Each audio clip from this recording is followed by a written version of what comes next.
Welcome to the 50th episode. Can you believe that? 50th episode of the Gateway Podcast. I'm your host, C.L. Thomas, broadcast live from the United Public Radio Network 107.7 FM New Orleans. Can you really believe it's been 50 episodes? That means 50 weeks, you guys, that I've been talking to you about spirits and ghosts and a little bit about my life. And I really am appreciative of you guys supporting the show and being there and talking and I'm being distracted by a Maine Coon cat right now, so I apologize. But tonight I'm back from the road. I'm back in Las Vegas. I've been away for almost a month and a half now. I've been on the road, just going all over the place. And in that short time, well, a long time for me, we've elected a new president, and it seems like everyone on social media has just kind of gone crazy about this. I understand what everybody's saying. As a bipartisan myself, it's my prayer that we continue to keep our country and leaders in prayers, despite what side you guys attune to, because a house divided is a house that falls, unfortunately. So we need to keep that in mind, especially you mediums out there. I hold you guys to a higher standard. You know this. You guys are called to live a higher conscious life. And if you claim to be of healing and of higher power and of love, then in this dark time, you really need to act like that. You need to act like it. So anyways, that's all I'm going to say about that. To continue this episode on the Gateway, I've been in Galveston over the weekend. And have you ever been in such a place that is steeped with pirate history? It's not something I've ever really expected to find myself in, but I was in the middle of these ruins of, it used to be an old fort where, and I'm probably going to say his name wrong, Jean Lafayette. He was in New Orleans, he was all over the Caribbean, and he was a pirate. It turned into the 18th century. And he had this fort, and he had a house right there in Galveston, right off of the island. And just interesting. I was there by myself, of course. I'm always alone on these trips, it seems like. And I got a couple of minutes I actually got access to the grounds. It's gated, so you really can't go on the property, but I ended up with permission, of course. And I got to do a short ITC session for a little bit of where this pirate held a fort. And the story is he was plundering different ships, whether it be Spanish, British. He was kind of all over the board. It was whoever hired this guy at the time. Like Andrew Jackson hired him at one point. But he started this whole community in Galveston. And he built a fort. He had a shanty town. It was full of scallywags and prostitutes and his stolen loot. That's where he would take all of his goods. He did raise 3 children there. But I'll post a little short video of what I found in this place. It's really interesting. So the Talking Paranormal continues to be about UFO phenomena and government disclosures, but are we really asking the right questions? My guests tonight have spent decades, and I don't mean, a year in their, all of a sudden they know everything. We're talking decades, researching just who and what these beings are, and more importantly, what do they want? Leslie and Robert Shaw joined me to discuss their latest book, Who Are They? Let's get them on here. Hey guys, welcome to the show. Oh, thank you for having us. Actually, it's Stephen Shaw. Stephen Shaw. Did I say your name wrong? Yeah, call me Robert. That's okay. That's a good name too. Yeah, it's a nice famous author, so that's fine. Yeah, I just got back from Boston and I must have been thinking about Robert Shaw, the guy who exactly. Yeah, he won I think Best Actor for the movie Jaws back in 1976. He was the captain on the there's boat. A famous poet as well. Mm-hmm. Yes, Robert Shaw. He was a general that led the only black platoon in the Civil War at the time. Yes, I remember seeing that movie. Yeah, Glory. Mm-hmm. Shaw's a good, solid name. Yeah, right. We're proud to own it. We're honorable. It was a big deal back in its day. When it, the real Robert Shaw, that is. The movie too. The movie's pretty good. Indeed. But anyway, back to the topic. You guys, how did you meet and how did you get back? How did you get into this field of UFO research? Well, actually, I started my own research while I was an acupuncturist back in 1992. I just needed to start getting to the bottom of what had been going on in my family and my family's bloodline since I was age of 3.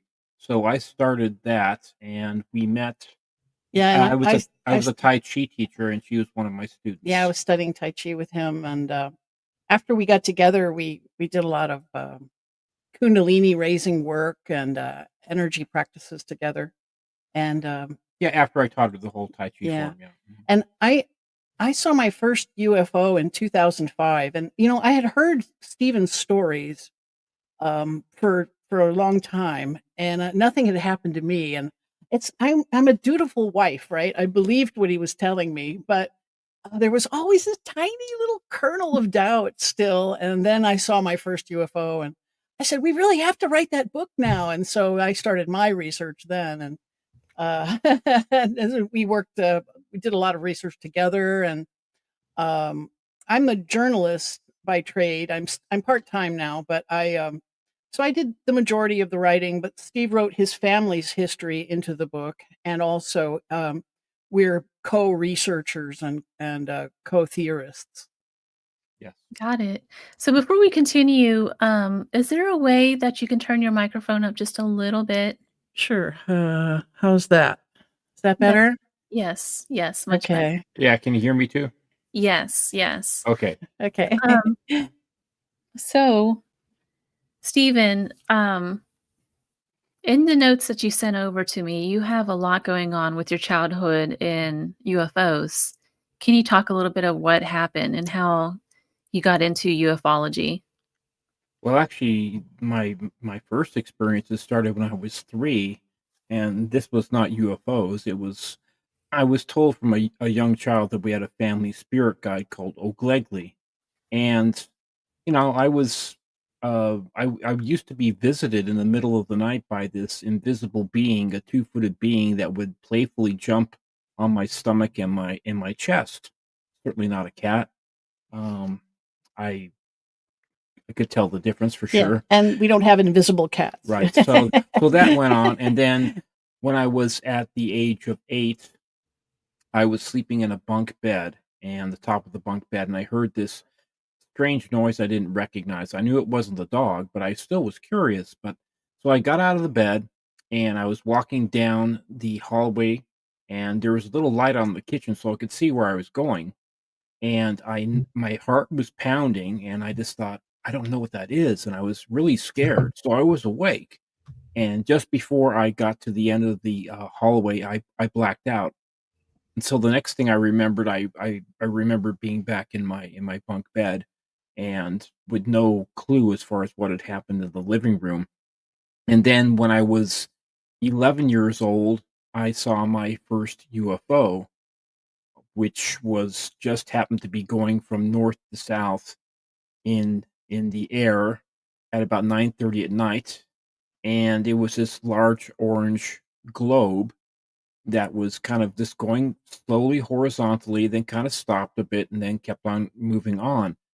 And I called Griffith Park Observatory the next night about it, and they said well, our telescopes aren't pointed in that direction, so they had no idea. They blew them off a little. But to go back to the whole O'Glegley thing, for 4 generations, my family bloodline going back to Germany and England and to different parts of California have had interactions with it's always a tall, skinny, 6.5 foot tall entity, sometimes appearing to be black with a hat. My brother saw it in 1982 as a tall gray alien. I saw it as a blue white light being of 6.5 feet tall in 1979. In fact, in 1979 was when the whole Shaw family, in 2 different locations separated by 350 miles, had experiences happening at the same time. And the main thing that happened that was nobody's been able to explain to me since, or ever, is how all the coins in my pocket were magnetized by this entity that paralyzed my body and said into my ear, said, "Hi, Steve," in a whisper, and pulling with it the whole room was filled with blue white light. And this was like at 5:30 in the morning, 1979 in January. And this is something that, 6 hours later, that my dad and I, we were workmen, we were cabinet makers, and we were getting ready to get some lunch. And so I decided to say, I'll go get some lunch. So I pulled the coins out of my pocket of the clothes I've been wearing the night before, and all the coins were magnetic. I could pick them up. My dad could pick them up by the edge, by the face.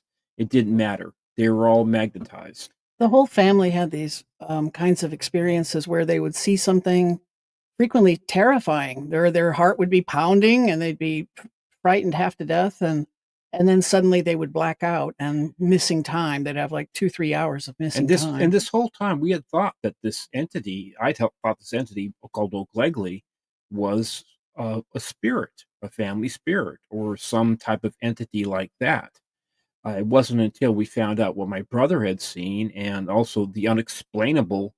Oh, to back up a little bit, couple nights before that, my dad came into my room and said, "Stephen, I'm hearing a silver bell being rung in the wall." So I went into the living room at 9:30 at night, and sure enough, because I'm a lifelong musician, so I know what a silver bell sounds like.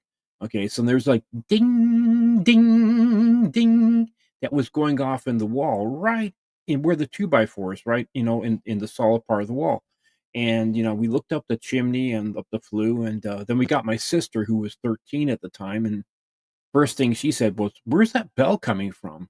And sure enough, we all heard the bell, went on for a good 10 minutes. We banged on the wall, trying to make sense of it. And then the other house they were building, 350 miles away, his mother was staying there with his brother because he started school earlier up there. Yeah. And she heard a bell ring, and she thought it must be the phone. So she picked up the phone, and there was this strange voice on the line that said, "I am the invisible Beachy," and we still have no idea what that means. It could have been O'Glegley, it could on Beachy, but anyway, so I asked my brother about it that morning, and my brother said, "Stephen, the phone didn't ring, but Mom did pick up the phone, and she was having a conversation, and then she put the phone down."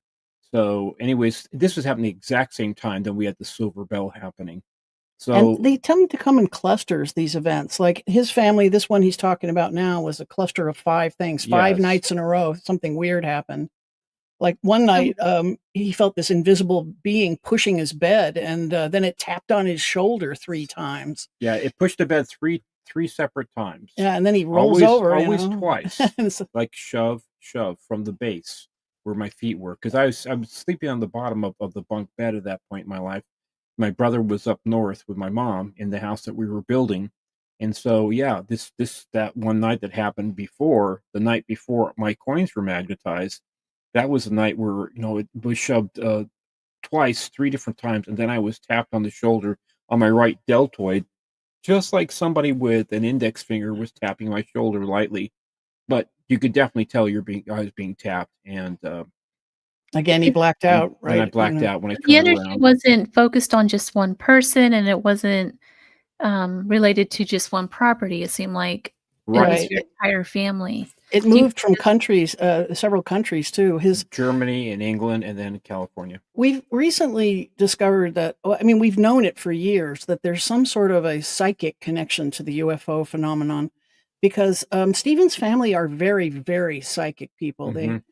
For the last 4 generations, the women in his family have almost all been automatic writers. Well, they'll go into a trance, and old Glegley will speak to them, and they'll write it down through this automatic writing.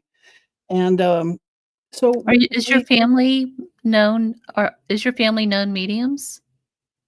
Actually, back in England, yeah. actually, my grandmother and her sister did practice that stuff back in England, They were spiritualists, pre World War II, and that they learned it from their from the German like their mothers, their mothers from Germany. I've only been able to go back 4 generations so far. I don't know any more past the But it went four from generations. Germany to England, then to Southern California, then to Central California. So it definitely isn't like a haunting where it's, No, the hauntings to me it always seem to be like locked to a place more than anything else. But Right. Or it's latched to a person. or yeah, and like I do have precognitive abilities too. In fact, it's funny. Within the past 4 years, I've had 3 specific precog events that have happened to me, and so far, 2 of them have come true. The third one has yet to be seen, but I did warn the person ahead of time.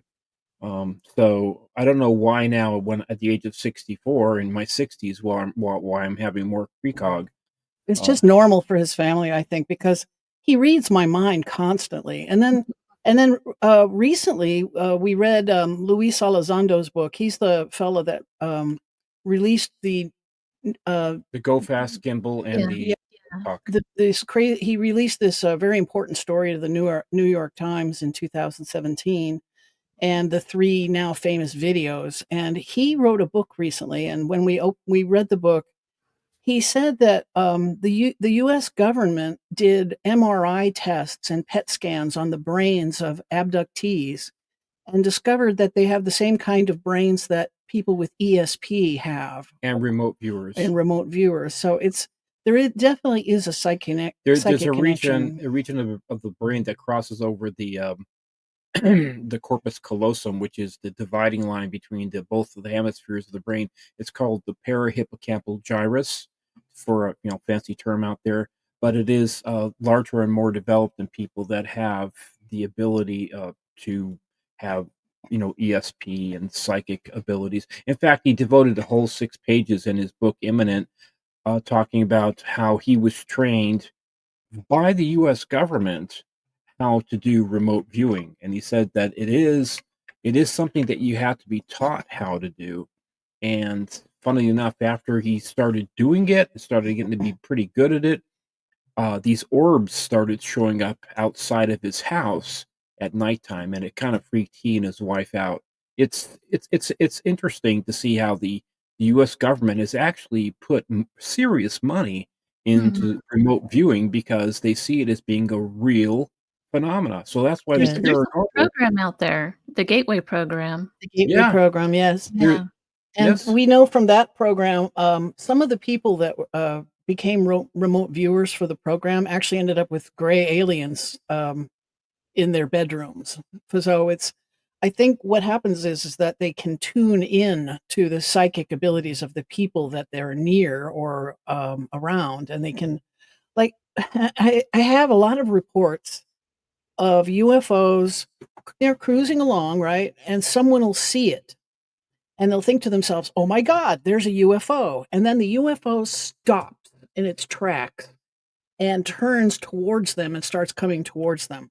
It's like they can sense certain types of minds. And it's one of the things that where they start preying on those people that they can at sense. least paying attention. It's Yes. interesting because I've been through the Gateway program twice, and what it's done for Really? me, I didn't get to see gray aliens yet, but what it has done is it's really helped me with things like depression. It's helped me on the artistic side.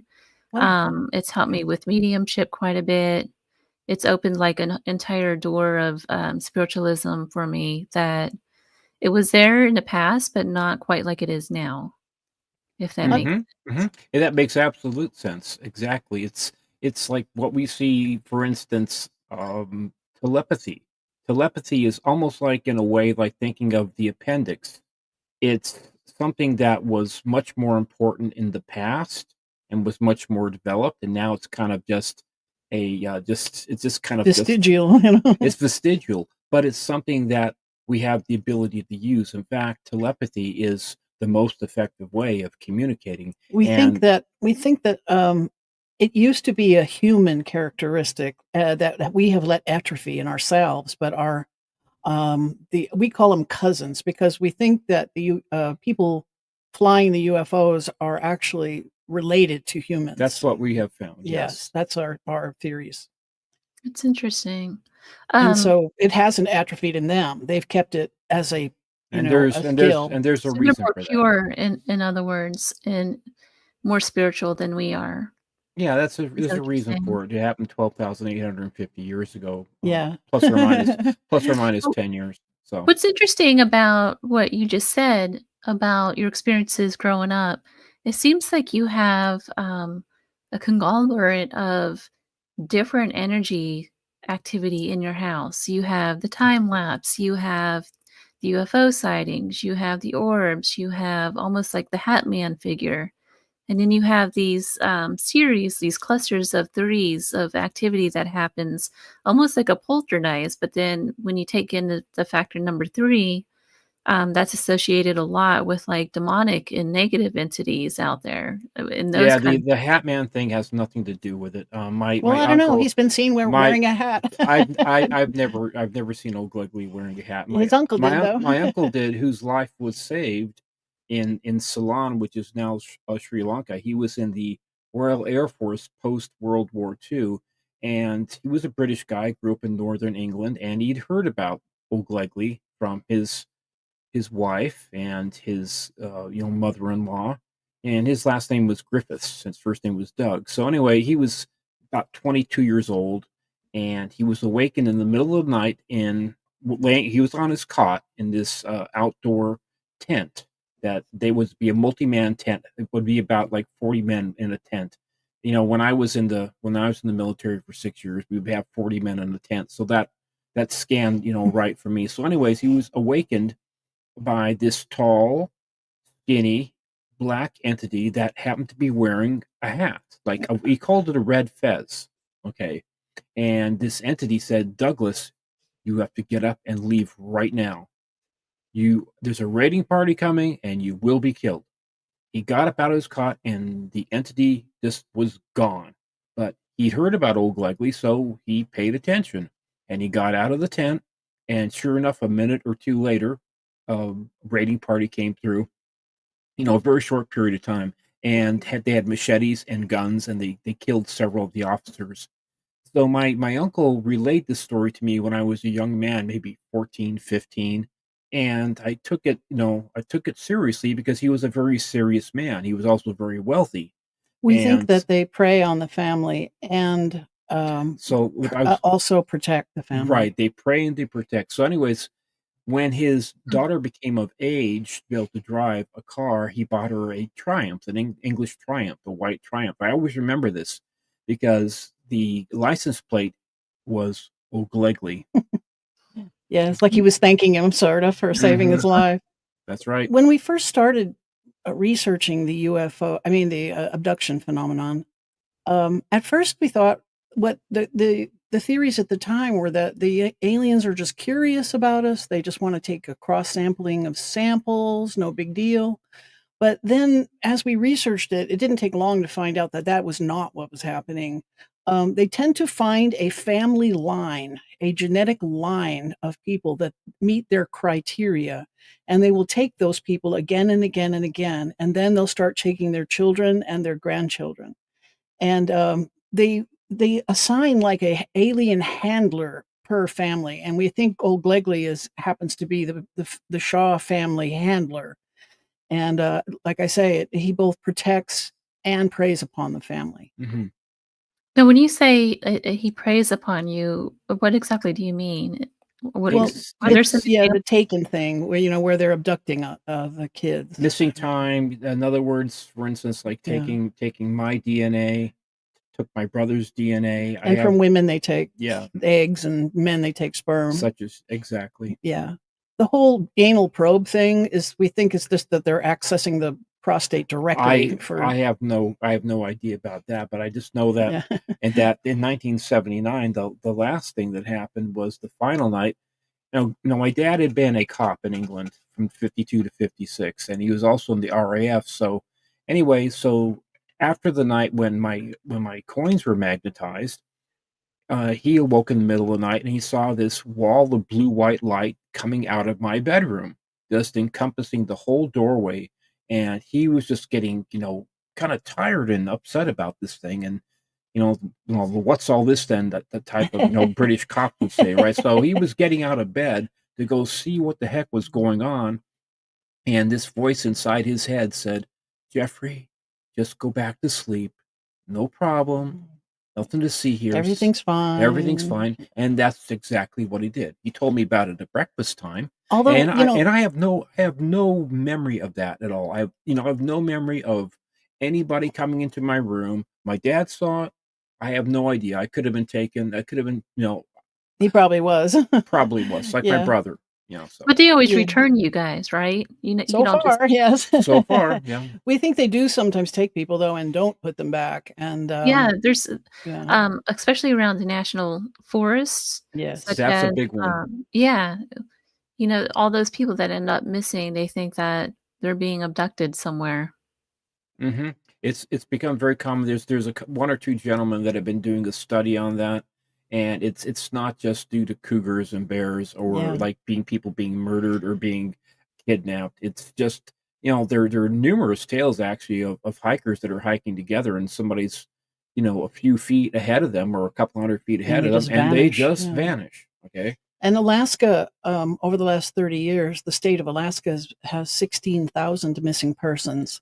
And Alaska has 2 alien bases that we know of, U.S. military/alien bases. One under Mount Hayes, and then there's the Black Pyramid. So it's a UFO hotspot at Alaska. And even though they have a very small population relative to their size, very small, it has a lot of missing people. And I'm sure, like I said in the documentary, sure, there's a lot of people dead in a crevasse maybe or eaten by a grizzly bear, but that can't account for all 16,000 people. Yeah, well, I mean, what better place to have something set up like that than Alaska? Yeah. Mm-hmm. We're so remote, it's less traveled, it's kind of out there on its own. Yes. Exactly. So exactly. The other place I think about a lot too is I know we talked a little bit before you got on here, Joshua Tree Forest. That place has a lot of strange activity. A lot of UFO activity there. To the point where musicians were flocking out there in the 60s because they felt like they were channeling these beings to write music. Yeah, the giant rock festivals were all UFO festivals, yes. Yeah, Graham was out here, and also right. Graham Parsons, and then of course, then the one of the U2 albums was called the Joshua Tree. So there's been it's actually a beautiful park, and it's you see some of the best Joshua trees in the world, of course, and it's people do get lost out there. I mean, we hear about once or twice a year. I work for the local paper up there, and we definitely have missing persons that sometimes show up as skeletons years later. Mostly they get lost in the canyons, and then they're found later, or their bodies are found later. What's interesting about the Joshua Tree? I did some studying up there about a year ago. Actually, it was Thanksgiving. I stayed. Some friends and I went camping out there, and after Thanksgiving, we stayed right there in the park. And then after Thanksgiving, I spent another 2 days there by myself in the room that Graham Parsons passed away in. Oh, you did? Oh, neat. I did. And I was friends with Phil Kaufman when I lived in Nashville and stuff. So the story goes way back, and he's always yes, you know him well then, yeah. He's always told me, you need to go there because you're into this paranormal. You need to go there. And sure enough, I've done some ITC research phenomenon. I've gotten so many interesting EVPs from this place. They say it's haunted for sure. Yeah, well, definitely. But for me, it wasn't a bad haunting. Everybody likes to place that negativity on the place, and that's not what I found at all. But I had a camera running all night, and you hear a full-fledged conversation going on between 3 people in the room. I was asleep. And there was nobody else on the properties. So it's really interesting. You can't really make out what they're saying, but you can distinctly make out a male that's responding to her, and you just go back and forth. I used to, interestingly you say that, because when I was 25 at the Fallbrook house where all this weirdness happened with the blue-white light, my dad had decided to stop doing cabinet making in Woodland Hills and moved up with my mom up to Sonora, California. So I had the house to myself. And I was still doing cabinet making, but I would take kind of a break at lunchtime, and I would go into my bedroom and just lay down and just kind of go, just relax and just slow down my breathing and just try and get like a power nap kind of thing, right? And I'd already been studying Tai Chi at that point for like 8 years, so I was very good at controlling my breath. And I would hear these conversations like two disc jockeys or two guys were talking on the radio, doing a radio show. And it was clear as day. It was, again, it's like what you're saying.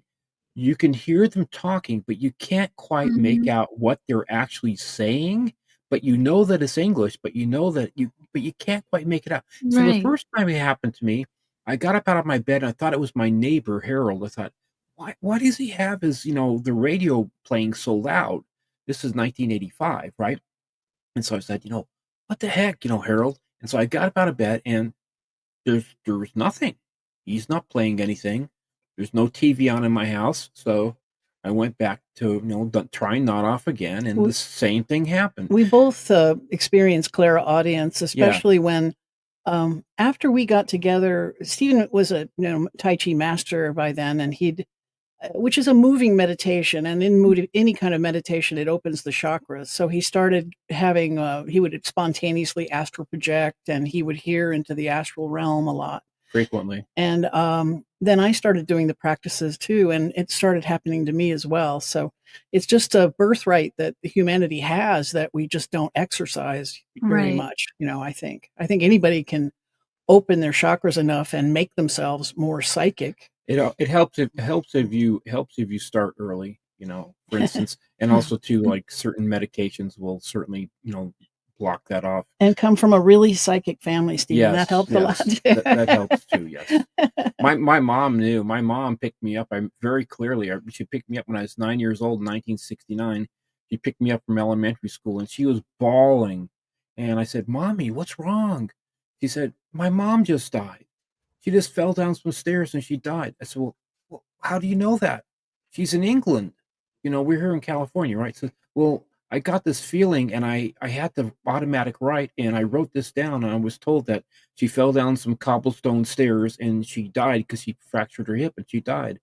So when my dad came home from woodworking, she told my dad, and my dad, probably 90% believed her, but said, "Well, have you got a call?" Yes, I said, "No, nobody's called," but I went into automatic writing, and so the next day, like Official word arrived. official Yeah. word arrived that she had died, and And she exactly the same way she exactly the same way, and described. and Yeah. the same thing when her father died, And she Uncle and Clifford Uncle too. Clifford too, Yeah. and I also read a lot of her stuff that she wrote that she couldn't have known about, that only my dad and I knew about. It's just like something. It was just I grew up in a family that we only really talked about it amongst ourselves and only occasionally, because number one, like when you're a kid growing up going to school, you don't want to tell your friends about these Yeah. kind of things. They're going to think either that you're lying, that you're crazy, or that you're living in a haunted house. Mhm. And I always never really felt comfortable around people per se. I didn't like go out, and have a bunch of friends. I wasn't a preppy. I just never really felt like I really belonged in And a they didn't sense. like talking about it. The family Yeah. were rather reticent about it, and it was kind of like we had to pry the information out of them but finally at one point we had to sit down with the whole family and kind of get to the bottom of what had happened to everybody and we learned a lot. That's when we learned from Philip, Stephen's brother. Stephen's brother suffered a great deal from the trauma of being abducted, we believe, in his early life. And later in life, he became paranoid and And he started hearing things that weren't there yeah, too. he was a brilliant man, but he was not emotionally sound pretty much his whole life. He became hermit and miserly, and Do you then think it's he because of finally the ended up activity? killing himself and his mother, on his 51st birthday. It was quite the tragedy in our family. Yeah. Do But you believe it's because of the energy that he experienced? Well, toward the end of his life, after my dad died like about 2.5 months before he killed my mom and killed himself. And unfortunately, you're not gonna like to hear this, but he killed both his cats first. yeah, Okay. Right. And but by the way, I had a Maine Coon called Smokey for quite a number of years, and he was a great cat. But anyway, my brother started accusing Leslie and myself of like stealing coffee And we and lived different like things. 400 miles away. Somehow we were Yeah, sneaking in at night, 455 miles away. But he installed cameras in and outside the house, and he didn't take my dad's passing very well at all. And my mom was extremely ill with fourth stage Parkinson's. well, she had Parkinson's and fourth stage arthritis. Mm. So she was a 24/7 thing, but she was stubborn. She didn't want to die. And so I think the combination of things, and also, like I say, he started hearing things like things crashing in the wall, and he thought that I was up there and I was like searching through books. But Stephen's been hearing these bizarre I've been hearing it my whole things his life. whole life, yeah. I've been hearing the three taps behind my head on the wall. Trying to go to sleep. Trying to go to sleep. I've heard musical instruments, people's voices, doors slamming. The things Glass breaking. The things he started to hear, it's just like, okay, that's number like 557 for me. And he'd only heard a couple times in his life, and he thought it was me. That when I was up there, helping out with my mom, he thought it was me doing stuff. We spoke to a psychologist one time about it, and she said that actually this early kind of PTSD, early trauma, frequently ends up with this kind of condition later in life, the paranoia and but he was actually hearing, he was getting clear audience. Yeah. He was hearing things like I've heard for most of my life. So we started like researching the UFO phenomenon, and originally the idea at the time was that these creatures are coming from all different star systems. The grays come from over there, and the tall gray, the taller grays come from over there, and the tall whites, and the Nordics, and the Nordics from over here, what are all the categories to these things? And there's a lot. Yeah, there's what is he exactly? Is that a spirit? Is that a being? What is it?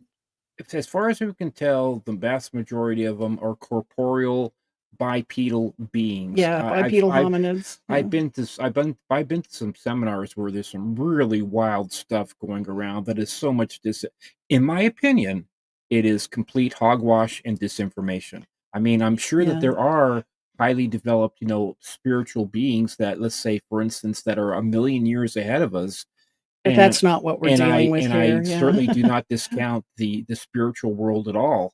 Not at all, not from my experience. But I think what I found is that the way that they communicate with us, they find people that have the ability. It's like, for instance, if most people could only listen to, let's say, radio frequency 97.1, okay, that's pretty limited. But let's say, for instance, I can listen to 96.9 and 97.3, all right?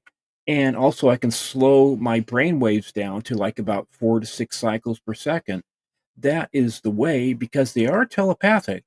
That's what we found. They are telepathic, that they can communicate with people that have more of those abilities. And Tai Chi really did help me a lot, immensely, in my ability to be able to not freak out so much. I think that's one of the things that why he didn't go insane like his brother. You know what I mean? Right. My brother wouldn't learn.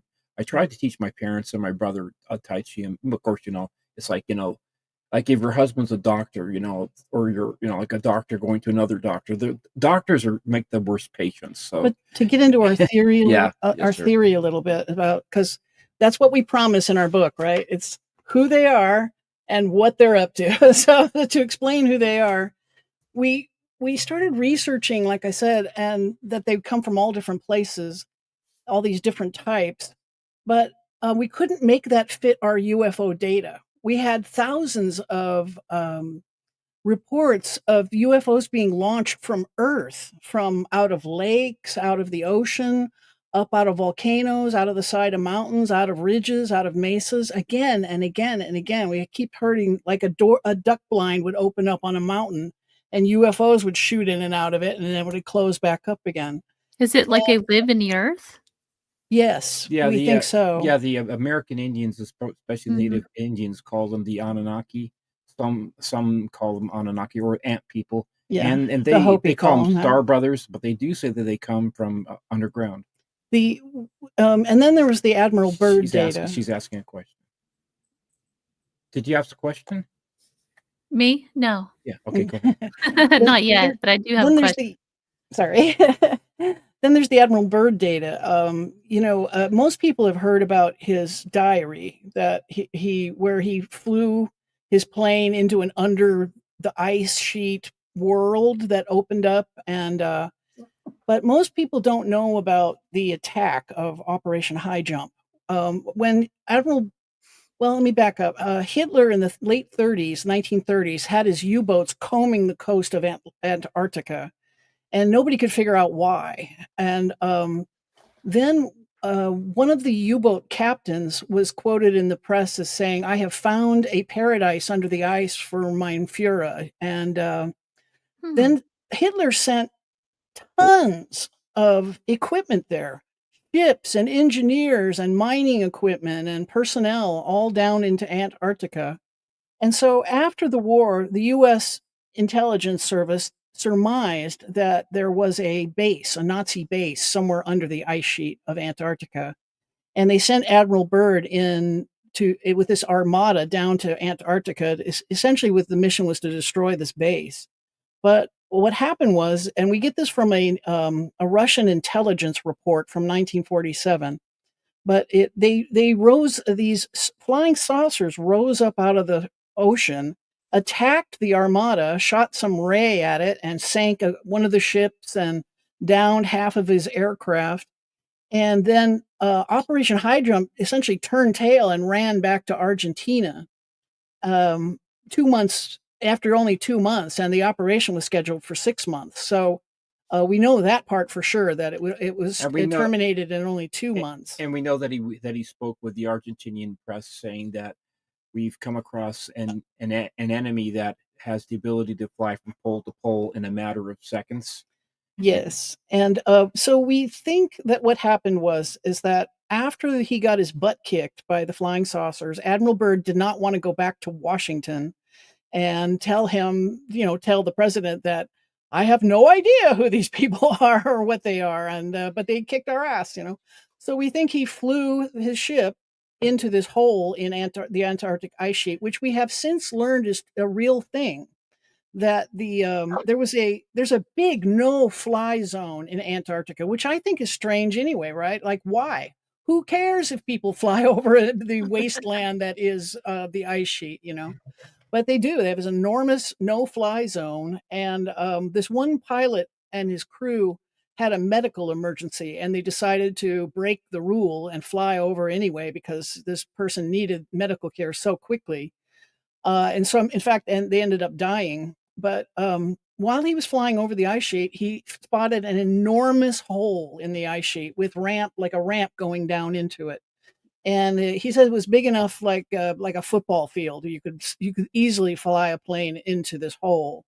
And so we think that that's exactly what happened. Admiral Byrd went into this ice hole and met with these beings he described them as men. They look like the Nordic aliens are indistinguishable from Caucasian Scandinavian humans. They're essentially tall Caucasian men, and that's who Byrd met with. And they told him, they said, well, we normally have nothing to do with you people that live on the surface and your barbaric wars. Sorry, I hit the cord. And your barbaric wars. But we have to make an exception now because you've learned to crack the atom, and this is a power that you should not be having. And it makes sense with our data because during World War II, the Foo Fighters were constantly following our planes. And ever since then, our military is being followed by UFOs. And we recently heard from pilots that this is happening every single time our ships go out on maneuvers. And it's not just the U.S. It's the Chinese and the Russians. The Russians. Yeah. In fact, the Foo Fighters started about 1941, 42. The Japanese thought they were ours. We thought they were Japanese. We didn't know whether it was the Germans. We didn't know. Nobody knew about what the Foo Fighters were. All the pilots could say is that they were being chased by these oars, by these golden golden colored orbs that were following their planes. So they're expending enormous resources to follow our nukes. They're also showing a lot of interest in our nuclear bases, like on land too, not just the military. But they've been spotted outside our nuclear research facilities, our nuclear bases, our military bases. Is this all to prevent us from blowing the Earth up, you think? I believe so, because we think they live under the Earth, so their motivation, like if they were from a distant star system, who cares if we blow ourselves up, right? Or maybe they would have they would care a little, but would they expend the kind of resources necessary to follow every nuclear weapon on the planet every single time? And plus, people forget that since 1945, there have been 2,000 plus nuclear detonations, both subsurface, in the water, and also, air blasts of nuclear weapons. And they're making quite clear that they're not happy about that. No, their two main messages are take better care of the planet and stop playing around with nukes. Yes. Yeah, those are, when they get their message across, it's always one of those two. Like group of children in Zimbabwe back about 25 or 30 years ago, when the little Greys met with them and they communicated with them telepathically. Their two messages were, you guys are messing up the Earth, stop messing up the Earth, and stop playing around with nuclear weapons. And take better care of the planet. Yeah. Now, is that their only motive, or do they generally care about human beings and want us to kind of live a higher vibrational life and higher conscious and all that? Is there a connection with that? I certainly think that they are trying to get us to let me put it this way: be higher vibrational, be and higher less vibrational. Violent, They certainly want us to do that. They want us to get out of the lower chakras, the what I call like the fear, the anger, the more primal chakras. They didn't lose their technology or their culture when they went subsurface back 12,850 years ago. They did not lose that. And for instance, like if you had the ability to have telepathy, that was your primary mode of like communicating.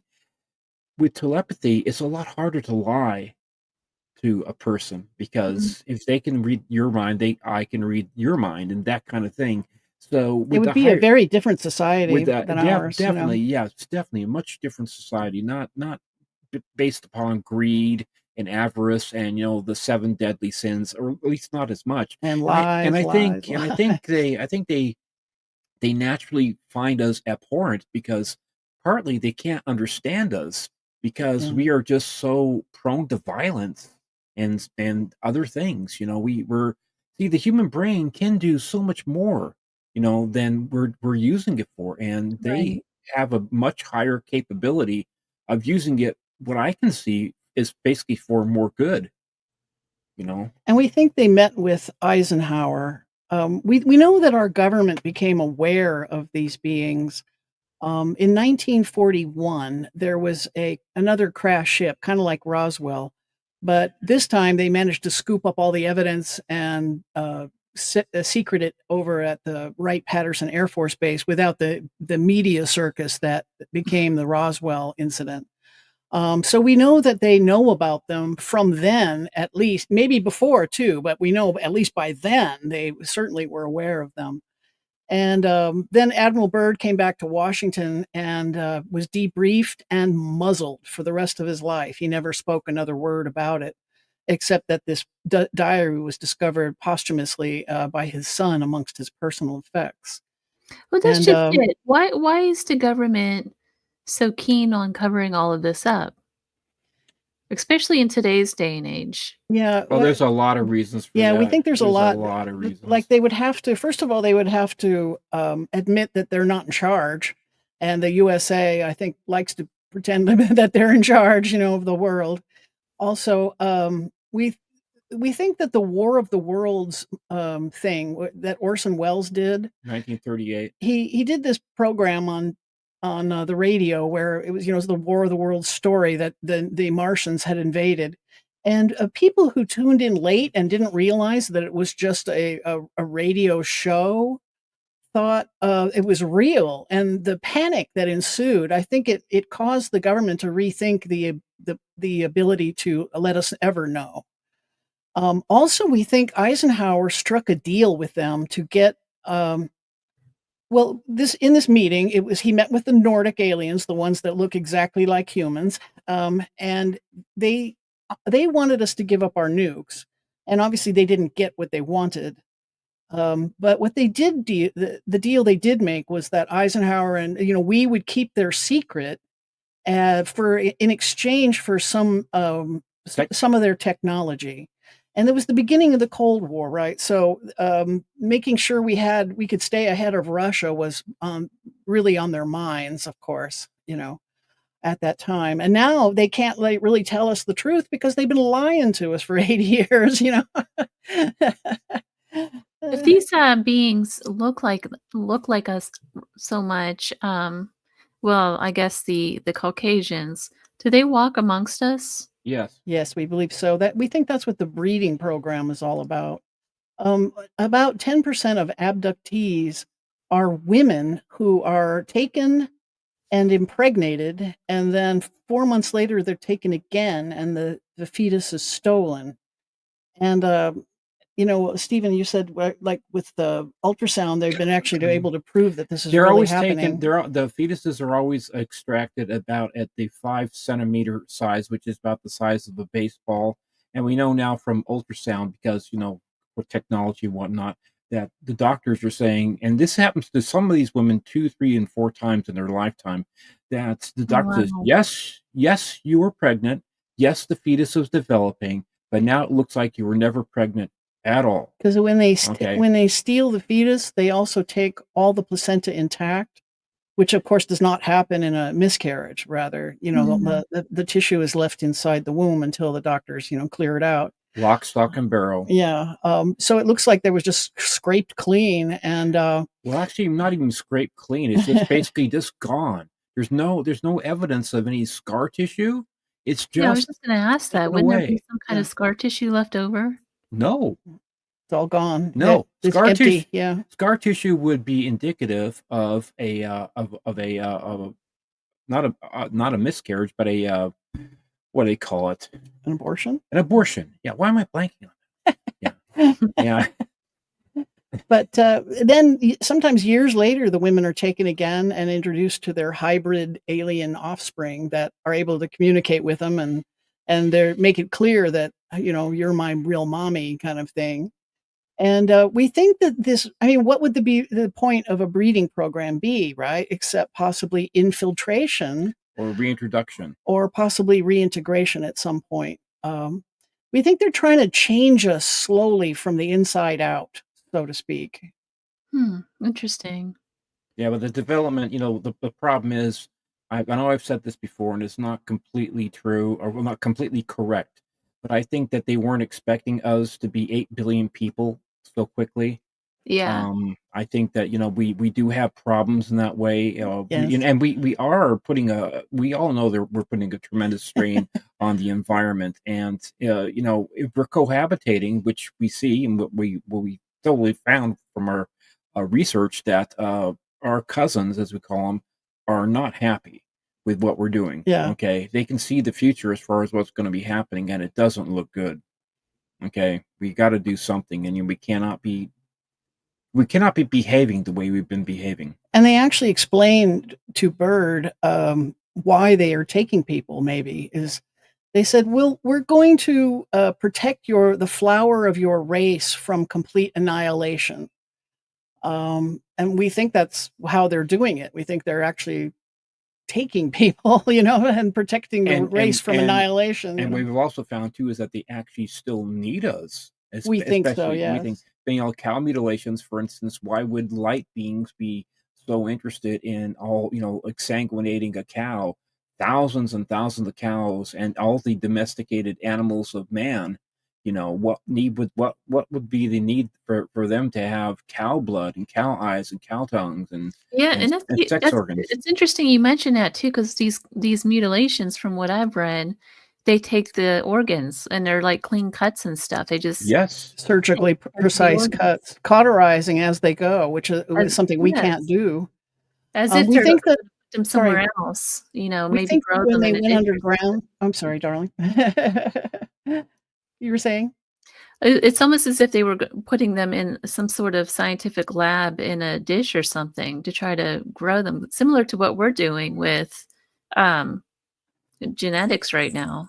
Yeah, we think that Cloning all they that. maybe took herds with them underground when they went underground, and those Mhm. herds are maybe becoming non-viable living less underground. less viable, less genetically viable, and that could be very very well to do with all the nuclear detonations, or just that Or just no vitamin D, not enough vitamin right, D. exactly. But there's a reason for why they're doing it, and it's it's necessity. Whenever you look at it, it Right. always boils down to necessity. Why are they taking human genetic DNA and also the genetic DNA of the animals of man? Is because they're related to us and because they need it.